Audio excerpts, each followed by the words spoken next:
Iran retaliating, launching missiles toward Israel following Israeli strikes that the IDF says targeted a number of Iran's military and nuclear facilities. Israel's police say rockets and shrapnel killed one woman and wounded several others in a town near Tel Aviv. Eyewitness News reporter Michelle Fisher following the escalating conflict tonight. Michelle. Well, Mark, tonight the Israel Defense Forces tell ABC News these attacks are expected to last for several days, maybe even weeks. That same message from Iran also saying today this is just the beginning of its, quote, crushing response.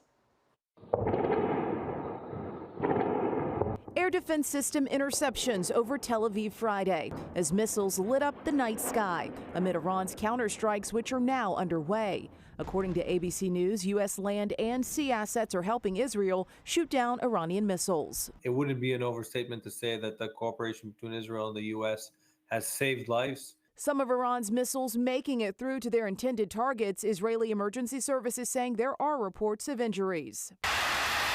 The barrage coming after Israel launched what it called preemptive strikes on Iran early Friday. More than 200 Israeli aircraft striking some 100 targets in its largest military operation in almost 60 years. Israelis also releasing this video, which they say shows operatives from the Mossad intelligence agency who smuggled explosive drones and equipment into Iran.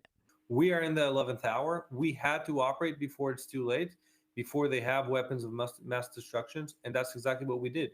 Israeli missiles striking Iran's main nuclear enrichment site, one of several nuclear facilities hit. Several of Iran's military leaders and scientists killed, including the chief of staff of the armed forces and the head of the ballistic missile program. They've used the Hezbollah playbook where they're taking out all of the top leadership within the military, haven't touched the regime yet.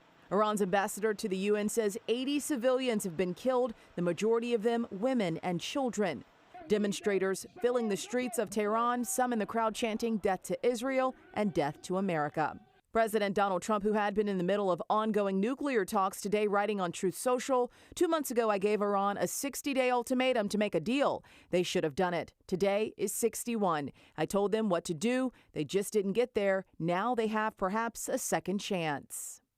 And as this situation continues to escalate, we know that right now there are about 40,000 U.S. troops based in the Middle East region. That number typically around 30,000. President Donald Trump did meet with his National Security Council today to discuss the options. Mark?